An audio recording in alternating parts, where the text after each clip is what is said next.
আমতলী উচ্চ মাধ্যমিক বিদ্যালয় এবং অপর 5টি বিদ্যালয়ের নতুন ভবনের আনুষ্ঠানিক উদ্বোধন করলেন মুখ্যমন্ত্রী।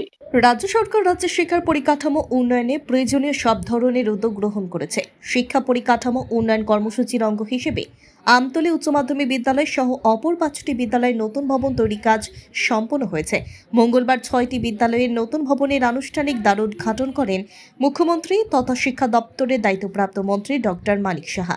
এদিন এই উপলক্ষে মূল অনুষ্ঠান হয় আমতলী উচ্চ মাধ্যমিক বিদ্যালয়ে। এখান থেকেই অপর 5টি বিদ্যালয়ের নতুন ভবনের আনুষ্ঠানিক দ্বারোদ্ঘাটন করেন ভার্চুয়ালি। আমতলী উচ্চ মাধ্যমিক বিদ্যালয়ে আয়োজিত অনুষ্ঠানে মুখ্যমন্ত্রী ছাড়াও উপস্থিত ছিলেন উপাধ্যক্ষ রামপ্রসাদ পাল, শিক্ষা দপ্তরের স্পেশাল সেক্রেটারি রাবেল কুমার, শিক্ষা দপ্তরের অধিকর্তা নৃপেন্দ্র চন্দ্র শর্মা, ডুকলি পঞ্চায়েত সমিতির চেয়ারম্যান ভোলন সাহা প্রমুখ। এদিন বিদ্যালয়ের নতুন পাকা ভবনের আনুষ্ঠানিক উদ্বোধন করে মুখ্যমন্ত্রী বলেন, আজ আরও একটি নতুন জিনিস উদ্ভাবন হয়েছে, সেটি হলো ধরিত্রী দিবস উপলক্ষে কিউআর কোড উন্মোচন। কিউআর কোড উন্মোচন করে মুখ্যমন্ত্রী বলেন, ফ্লোরা ও ফনার সম্পর্কে গুরুত্ব দিতে হবে। আমাদের দেশের প্রধানমন্ত্রী নরেন্দ্র মোদী প্রকৃতিকে বাঁচিয়ে রাখতে দেশবাসীর প্রতি আহ্বান জানিয়েছেন। প্রাকৃতিক ভারসাম্য বজায় না থাকলে সমস্যা হবে বলে এদিন উল্লেখ করেন মুখ্যমন্ত্রী। কিউআর কোড উদ্বোধন করে মুখ্যমন্ত্রী বলেন, কিউআর কোড স্ক্যান করলে গাছটির বৈজ্ঞানিক নাম এবং বৈশিষ্ট্য সম্পর্কে জানা যাবে। আজকে একটা নতুন জিনিস সেখানে দেখতে পেলাম, যে ধরিত্রী দিবস উপলক্ষে সেটাকে সামনে রেখে কিউআর কোড উন্মোচন আজকে আমরা এখানে করলাম।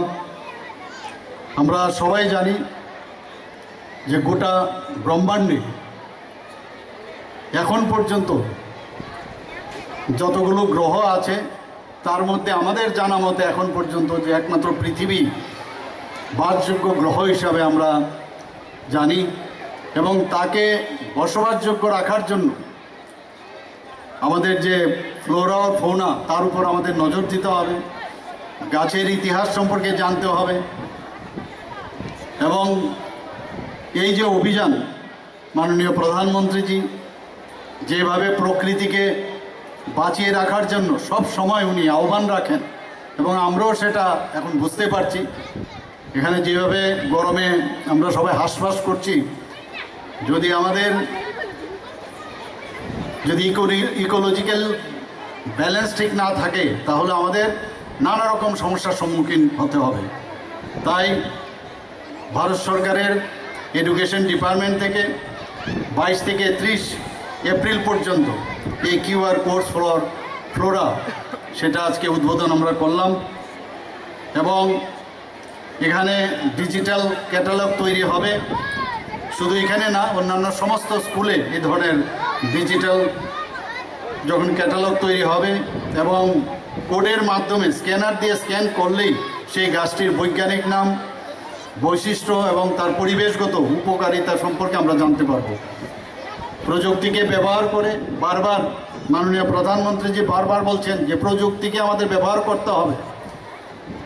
আমরা এখন ব্যাকডেটে এখানে যারা শিক্ষক শিক্ষিকারা আছেন, আমরা আগে যেভাবে স্টুডেন্টদের পড়াশোনা নিতাম বা দিতাম সেইভাবে কিন্তু এখন চলবে না, আপডেট করতে হবে।